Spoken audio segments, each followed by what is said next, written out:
abertura de um curso de engenharia. Poderia ser uma engenharia elétrica, uma engenharia da computação, ou automação e controle, enfim. E isso nos foi negado com base na seguinte argumentação, de que não estava previsto no convênio com o CTI. E com essa questão do Campo Grande agora, acho que isso cai por terra, né? Eu acho que a gente poderia levantar essa discussão novamente, que é extremamente interessante, né? Ela, inclusive, contribui muito para, digamos assim, o peso do nome do campus, né? E atrai mais verba de pesquisa, enfim, etc. A gente tem um aluno também mais capacitado a desenvolver trabalhos de pesquisa. Uma outra questão, a última, que foi objeto de um abaixo-assinado recente, de uma moção de repúdio recente, por alguns professores, principalmente aqueles que dão aula no prédio 6 lá embaixo, que foi a questão do nosso espaço físico lá embaixo, para a sala dos professores, que foi praticamente eliminado, foi drasticamente reduzido, e até nós conseguimos observar que aquele laboratório que foi construído na antiga sala dos professores nem está sendo utilizado, né? Ele era fruto de um curso superior que acabou sendo transferido para o diurno, esse curso, e o laboratório nem está sendo utilizado, por conta disso ele não é necessário. Então seriam essas questões, eu não sei se a gente vai conseguir esgotar, tá? E deixo só por último um pedido aí para que seja disponibilizado os slides da apresentação de hoje, tá? Seria isso.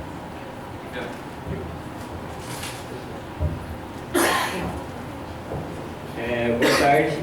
Algumas dúvidas só, acho que muito vai no sentido do que o Antônio falou, para deixar meio claro qual que é essa relação do CTI com o Instituto, né, daqui para frente. Uma outra questão, o Marcelo passou rapidamente o slide, eu não consegui visualizar, das áreas que excedem áreas que estão abaixo, né?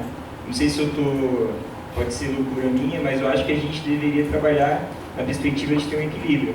Porque a gente ainda tem uma normativa que está válida, eu inclusive faço parte de uma comissão que está trabalhando, está com o trabalho paralisado por enquanto para reformular a portaria 109, mas lá diz que o docente, obrigatoriamente, ele tem que dar 12 horas. Eu vi ali exceder o tal área, eu queria saber qual, por quê, e se não se trabalha com essa perspectiva de equilíbrio. Porque a gente tem uma margem baixa de docentes para serem chamados.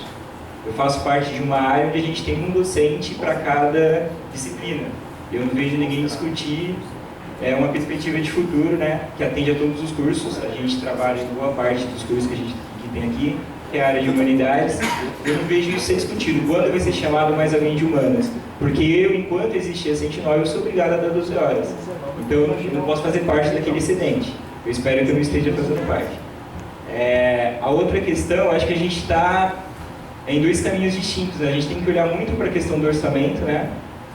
Você falou agora que a licenciatura mudou, agora é 2,5, né, o fator de esforço, o ProEja é 2,5, né? Eu acho que são duas questões distintas. Eu acho que a licenciatura a gente tem que buscar fazer uma licenciatura, isso sem dúvida, porque olhando para a questão orçamentária, mas eu acho que o ProEja não passa por isso. Eu acho que é mais uma questão de missão mesmo, a gente tem que fazer isso. Independente se valesse meio, valesse 0,3, a gente tem que buscar caminhos para se fazer isso. E existem duas maneiras de se ofertar o ProEja, né? Eu fiquei muito preocupado quando eu vi, né, rumores, né, novamente conversas de corredores, de que uma outra possibilidade poderia ser aventada nesse novo PDI, que seria aquela modalidade de parceria, né? E o IFE já passou por um processo esse de cooperação junto com o Estado, com o governo do Estado de São Paulo, e foi totalmente infrutífero esse modelo, tá? Eu já trabalhei. O modelo de parceria seria uma parte é feita aqui no Instituto, uma parte é feita numa escola do estadual. O IFE já adotou esse modelo no ensino médio, não existia diálogo entre os professores, porque são agendas diferentes, são calendários diferentes, distintos.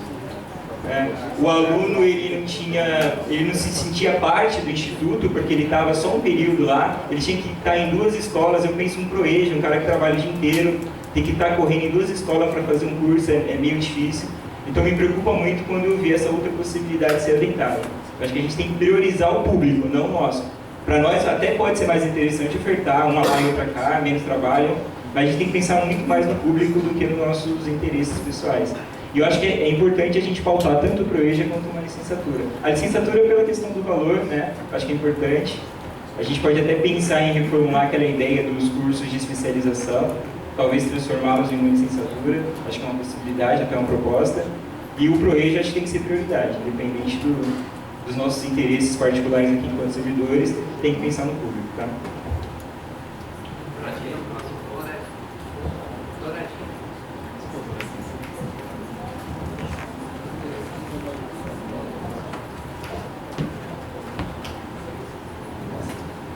Eu queria, observando aquela parte do itinerário formativo, né, e até externando algumas coisas que alguns alunos nossos, principalmente na área de informática, falam, que assim, eles perguntam às vezes sobre a possibilidade de uma pós-graduação, né? E a pós-graduação, tendo em vista que faz parte dessa verticalização, né, do itinerário formativo, mesmo que ela fosse ofertada, por exemplo, de uma forma semipresencial, por exemplo, ou até presencial, não impactaria tanto alguns professores, a área de informática, né, como um todo. Então, seria mais uma oferta que a gente poderia fazer para os nossos alunos, para a comunidade, né? E também em relação a estimular a utilização de cursos EAD. A gente fica em EAD, por exemplo, você pode ter uma utilização de som material de hardware, sem você precisar ter professor ali. Se tem um professor para cuidar de 200 alunos no EAD, você consegue fazer isso, né? Lembrando, para coisas bem específicas, tá? Não é sucateação, pelo amor de Deus. São coisas específicas, não é fazendo ensino médio EAD, pelo amor de Deus, tá? Antes que alguém reclame alguma coisa. Então eu queria, sim, aventar a possibilidade, eu estou falando pela área de informática porque eu conversei com muitos da área de informática que têm vontade de uma pós-graduação em informática. Mas assim como a eletrônica tem vontade de uma licenciatura não, uma engenharia, o núcleo comum de uma licenciatura, da gente fortalecer as áreas, né, e cada área também ter sua pós-graduação para ficar nos 3 eixos, né? E com o processo de reformulação do curso, que está sendo também obrigatório pela PRE, né, já vai fazer com que nessa reformulação diminua a carga horária, e eu acho que uma pós-graduação não ia impactar tanto na carga horária dos professores, né, então, na área de informática. E aí fica aberto as outras áreas se também tem essa vontade, né, de ter uma pós-graduação na área.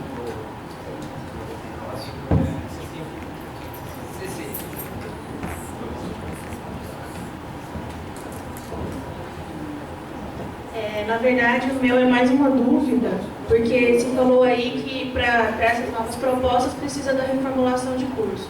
E a PRE está demandando da gente que os cursos sejam reformulados. Essa demanda da PRE já vai entrar agora para a gente nessa proposta do PDI, ou a gente vai pensar nisso sem pensar nessa reformulação que vai vir da PRE?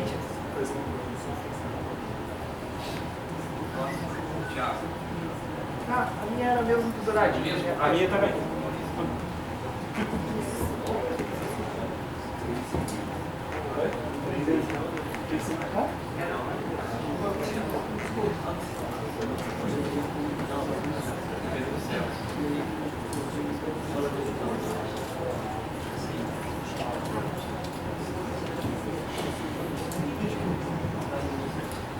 O primeiro questionamento que foi colocado aqui com relação aos espaços físicos, né, laboratoriais, né, foi o professor Celso colocou. No Campo Grande, as unidades, tá, de espaço físico, elas são maiores do que as que a gente tem aqui hoje. Tá? Então, por exemplo, hoje a gente, tanto aqui quanto no prédio 4 quanto no prédio 6, a gente junta 2 salas daquela... no prédio 4 pega 2 salas daquela administrativa, tira a divisória e monta uma sala de aula, tá? Em torno de 48 metros quadrados, mais ou menos, é o que dá uma sala aqui, tá? No nosso espaço lá. E aí para laboratório, mesma coisa. O que a gente faz às vezes é juntar 3 módulos, tem laboratório lá em cima 2, né, de 40, mas são 3 módulos, né? Então vai dar um pouco mais de 70 metros quadrados, né? Lá no Campo Grande, as salas elas são projetadas com 64 metros quadrados. Tá? Então, elas são salas um pouco maiores, tá certo? Do que as que a gente tem aqui, tá? No modo geral. Tá? Então, só que aí, para 40 alunos, tá? Em ambiente laboratorial, dificilmente isso aí vai dar, até porque não é uma prática nossa, tá? Até pela questão da segurança no laboratório, a questão didática das aulas práticas, tá? O ideal, tá, sempre que a gente trabalhe com um público menor, tá? No ambiente laboratorial. Isso aí tem sido uma prática nossa e, dependendo da aula, né? Se é uma aula um laboratório de formato de 40, você consegue desenvolver, mas uma aula, por exemplo, você vai ter que trabalhar com eletricidade, tem risco envolvido, tá? Não é interessante, tá? O atendimento fica prejudicado, tá? A minha colocação é porque algumas matérias são feitas com ambientes de simulação, então utilizaria o computador para uma simulação, e isso, na minha visão, a gente conseguiria manter uma aula com um professor só, com uma qualidade adequada, poderia ajudar a atingir as nossas metas, né? Então a minha colocação principalmente é pensando em laboratórios que realmente não envolveriam risco de eletricidade, como alguns laboratórios que são feitos em simulação por computador.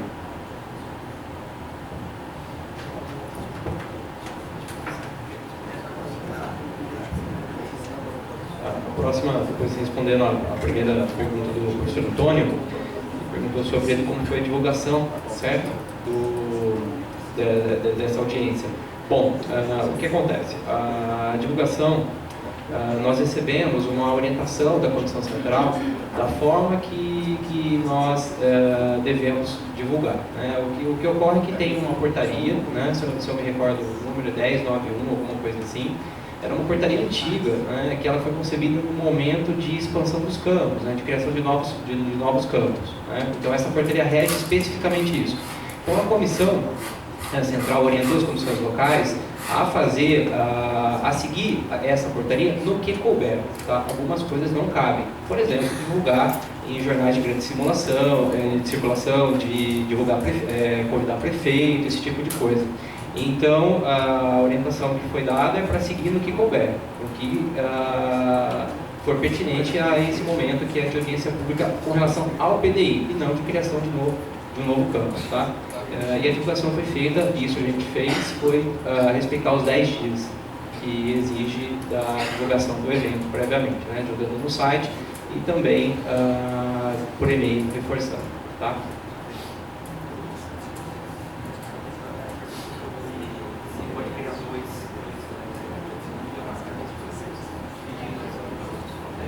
No passado, o PD ele é único, né? Ele é único porque é um campo só, tá? No passado, a gente já até teve em outras versões do PDI, quando o Campo Grande estava em obras, antes da segunda interrupção da obra, né? Então, o PDI tinha sido pensado com uma parte, tá, das atividades aqui e uma parte das atividades no Campo Grande. Lá atrás tinha sido feito isso. Aí houve a interrupção da obra, tá certo? Ficou parado por um bom tempo, aí teve uma revisão do PDI, como não tinha perspectiva, nem data, não tinha nada, na revisão foi considerado CTI apenas, não se tinha como colocar na linha do tempo isso aí, em que momento que abriu o curso, não tinha isso aí. Então, foi colocado CTI apenas. Agora, eu acredito que sim, no momento a gente falar isso aí mesmo agora, né? Olha, essa atividade a gente vai fazer aqui, mas a discussão é para isso mesmo, tá? É referente. Não, ainda tem, da engenharia. Então, daí, referente a... Com relação à engenharia, tá, que foi colocado aqui, eu participei do processo no passado, tá? Lembro bem, não houve negativa em relação à engenharia. Foi colocado em reunião, tá? Isso aí, tá? Foi argumentado com os colegas e chegou-se à conclusão que não se tinha infraestrutura suficiente para a engenharia. Essa foi o encaminhamento da época, tá? Inclusive, a justificativa foi essa de infraestrutura, que se no futuro, isso foi discutido em reunião, tá? Alguns colegas participaram, que se no futuro fosse conveniente, a comunidade acreditasse que fosse possível, bom, poderia inclusive converter uma tecnologia em engenharia. E isso foi tratado, tá? Mas que seria muito mais simples, no primeiro momento, abrir uma tecnologia. Inclusive, foi justificado por estar no nosso convênio, essa tecnologia, tá? Então foi aberto para cumprir também as atividades que nós temos compromisso firmado institucional através do convênio.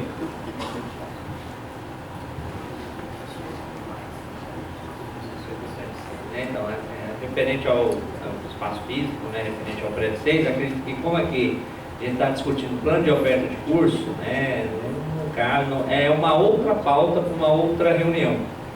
Então, uma reunião própria com o docente, com o servidor, e pode ser até discutir. Aqui a gente está pensando, né, o que a gente vai fazer em 19 para 23. Aí não cabe responder agora. Referente às dúvidas do Erivel, aí áreas que excedem a quantidade de carga horária, tá? Perspectiva de equilíbrio. Aí nós temos aqui algumas alternativas para tentar equilibrar as áreas. Uma delas é por meio da reformulação dos cursos. Pode acontecer de, na reformulação de cursos, essas áreas que atualmente excedam a carga horária possam ficar dentro da métrica, tá? E então talvez o encaminhamento para a perspectiva de equilíbrio é essa. Vamos supor, fez uma reformulação, ainda há excedente, dentro dessa pequena margem que temos de contratação, a gente indica a contratação do professor. Só uma pausa, só Marcelo, é que a gente já passou por uma reformulação, tanto no PPC do curso de informática, quanto de eletrônica. Eu, por exemplo, tinha 6 aulas, agora tem 4. E a gente tem um conteúdo extenso de geografia para ser trabalhado, que eu acho que além de formar até a formação técnica aqui no Instituto, a gente tem que pensar além disso para os alunos, fazer a universidade. E esse é um conteúdo cobrado. Então eu estou pensando numa nova reformulação, vou para quanto? Uma aula? Meia? Não vai ter mais aula de geografia? Vai ser exonerado? Não, calma lá. Eu acho que daí é uma coisa, outra coisa. Até porque pelos cursos... Quer dizer, trabalhar com a perspectiva de uma nova reformulação para resolver esse problema, para minha área ou para minha disciplina, isso não resolve. Mas a informática não teve reformulação, não. Não, o PPC de vocês foi baseado no da eletrônica com 4 aulas de geografia, a gente tinha 6. Ah, tá. Então foi a base, foi o curso de eletrônica novo. E a gente abriu mão de 2 disciplinas na nossa... Eu estou pensando, vai diminuir de novo para 2, meia?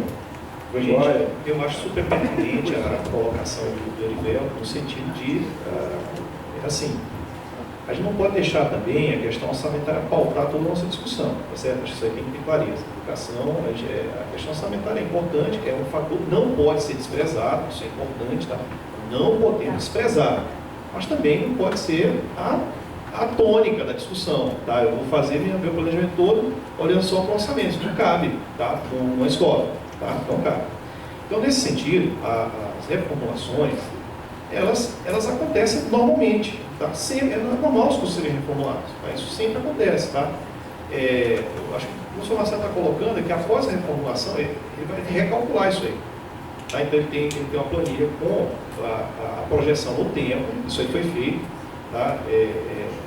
Então, cada área, ele tem, cada semestre, quanto que vai ter de aula, ele tem isso aí. Então, lá na frente, uma coisa que a gente não quer, tá? E vai trabalhar para que não aconteça, é para que nenhum dos colegas professores tenha sobrecarga. Isso aí é uma premissa, tá certo? Nossa, é uma premissa. Não queremos isso porque não é o objetivo, tá?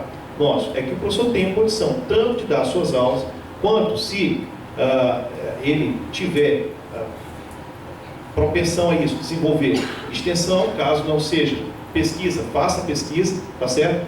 Tem a oportunidade de desenvolver a sua carreira plenamente, tá? E para isso é necessário, isso foi uma conquista, tá certo?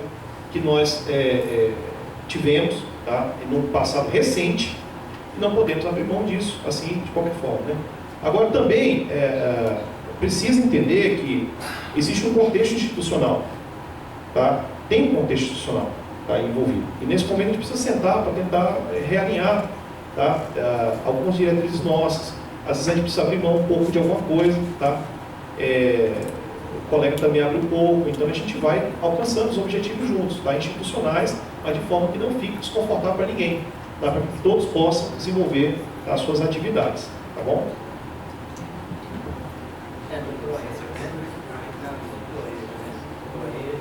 Então, referente ao PROEJA, então, dependendo da forma como a gente conseguir reestruturar, né, os cursos e o nosso PDI, a gente tem 2 tipos de encaminhamento. Tá? Se tiver margem para abrir um PROEJA técnico integrado, aí abriria, né, a tendência seria abrir um técnico integrado em PROEJA. Agora, se caso não houver espaço para o integrado do PROEJA, a alternativa é o chamado ProEJAFIC, que ele computa também os 10% dentro do ProEJ e 10%, mas ele não conta 10% dentro dos 50% dos técnicos, ele fica dentro do outro. Aí depende. Só para esclarecer, gente, o ProEJAFIC não é o mesmo modelo que tinha sido feito no passado, que não funcionou. Na maior parte dos campos não funcionou. Alguns campos, poucos, conseguiu, através de uma interação muito grande, um esforço muito grande, conseguiu dar certo. Mas foi a minoria. Tá? O ProEJAFIC, ele hoje existe em algumas unidades do Instituto, exemplo, a Avaré, com sucesso. Tá? Então, o que é o ProEJAFIC? O ProEJAFIC não é o integrado com o Estado, não é isso. Ele é um curso FIC de nível fundamental, tá certo? Não é de nível médio, tá? Nós não trabalhamos nível fundamental aqui na educação básica, tá? Então, mas o município trabalha. Então, em parceria com o município, e são cursos de sucesso. A gente tem visto aí, se trabalhar direito, funciona bem. Só que a carga horária é bem menor deles, tá? Eles partem aí de 200 horas pela legislação, tá? Da parte que a gente entraria, tá? Do Instituto. Que é diferente do caso do integrado nível médio, tá? Não é essa proposta, eu também não concordo, tá? Eu acho que não é o caminho para a gente, tá? O caminho para a gente é trabalhar integrado nosso, tá? Mas aí a comunidade também está aberta aí para propor. Dentro desse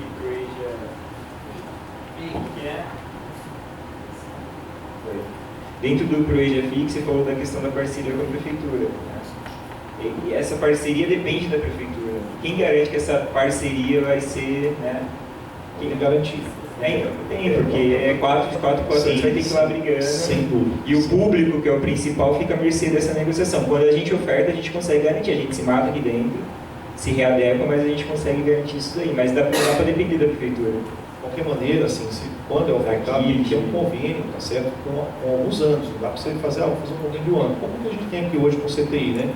Convênio com 5 anos, a gente acabou de renovar mais 5, então isso aí significa uma ação de 10 anos, tá, que a gente desenvolve aqui. Tá? Mesma coisa com a prefeitura, porque a educação não dá para você, olha, um ano eu vou fazer um convênio aqui e vou encerrar, é complicado. Né? Que aí tem, até porque os cursos nessa área, o próprio ProEJAFIC mesmo, tá? A carga horária total deles não é pequena, então é fundamental, estamos falando ali de 3 anos. Então, tem que ter um planejamento muito bom. Não é porque o ProEJAFIC também que não tem que ter um planejamento igual ali. Mas eu acho que o ideal é tentar começar pensando numa proposta totalmente nossa. Tá? Eu acho, né? Mas aí eu estou falando como cidadão, né? Tá? Professor.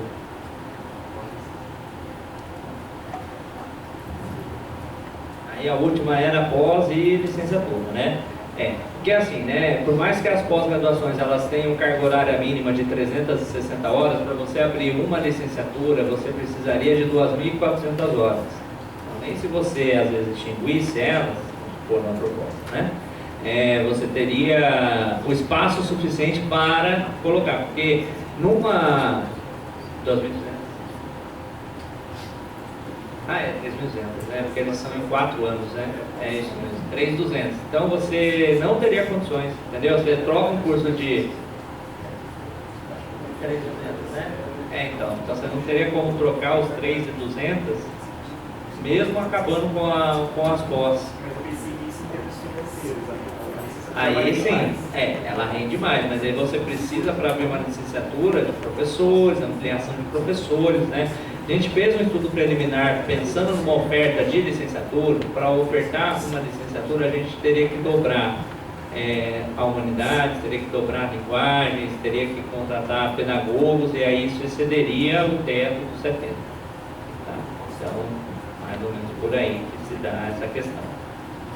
Aí EAD, né? EAD possa ser, né, talvez aí algumas alternativas, né? Vamos supor, a gente possa reformular cursos, né? Daí readequar a carga horária dos docentes, e aí sobrando espaço para ampliação de oferta, a EAD é uma boa alternativa, porque você consegue ofertar 300, 200 vagas em EAD usando pouca infraestrutura e pouco recurso humano.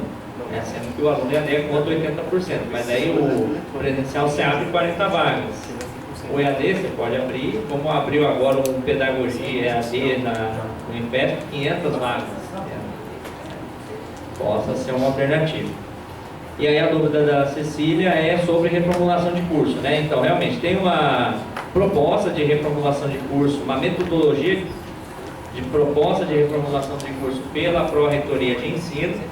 Nessa proposta é previsto que os campos discutam nas suas respectivas comissões de elaboração e implementação de curso alternativas para construir um currículo de referência. Inclusive, os coordenadores de curso foram convocados a participar em Araraquara, do evento que vai ter lá em setembro, né? Vai ter o Conect em setembro, então lá vai ter um espaço para que os coordenadores de curso façam as discussões referentes ao currículo de referência. Aí depois dessa reunião eles vão voltar para os campos, vão apresentar o que está sendo pensado na rede, e a partir disso, qual que é a perspectiva da reformulação dos cursos dentro dessa metodologia? É de que até agosto tem um esboço, uma minuta pronta. Essa minuta vai ser apresentada para a consulta pública durante o mês de agosto, para sugestões, vai ficar centralizado na Pró-Reitoria de Ensino, e aí depois há uma previsão de que esses cursos, a reformulação dos cursos seja finalizada em novembro, sejam todos eles aprovados em novembro, e a partir do ano que vem, a partir de 2020, esses cursos já possam ser implementados dentro de uma outra perspectiva curricular.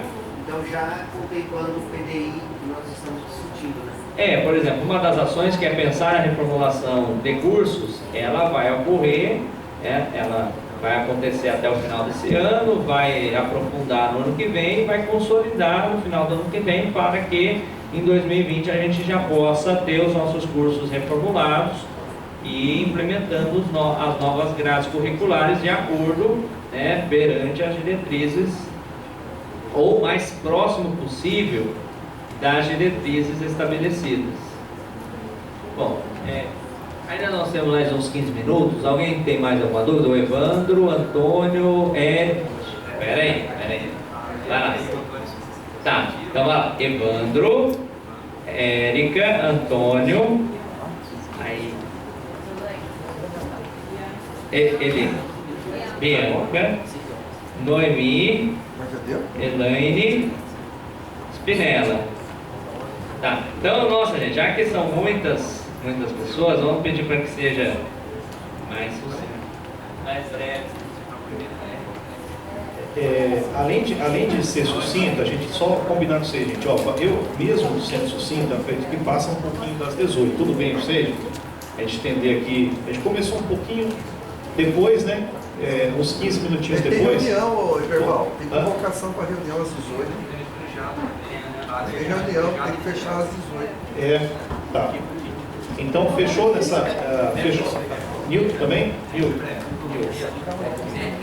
Fechou, né, gente? Tá, então vamos lá.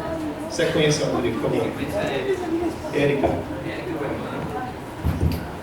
Bom, gente, a minha pergunta vai um pouco na direção do que o Orivelto levantou e a Cecília também. A minha pergunta era no seguinte sentido: vocês têm conhecimento, então, das áreas que estão excedentes em carga horária, se a gente considerar o panorama atual em pleno funcionamento, né? Se vocês têm conhecimento, vocês sabem que ciências humanas é uma delas. A gente não precisa falar. A minha dúvida era a seguinte: se a gente está contando com uma possível reformulação dos PPCs, principalmente dos integrados, para equilibrar as áreas que estão com carga horária excedente, a minha pergunta era um pouco naquilo. A reformulação é posterior ao PDI, né? Não vai dar tempo. Então, ela é posterior ao PDI, mais ou menos o que a Cecília tinha perguntado. E aí você já respondeu agora, Marcelo. Bom, então eu vou trabalhar com a segunda situação, que era a questão. Já que se tem conhecimento das áreas que hoje excedem em carga horária, se tem conhecimento do pleno funcionamento dos cursos integrados, como é que seria? Que essa reformulação, ela vem depois do PDI, nós temos que fazer alguma coisa, né?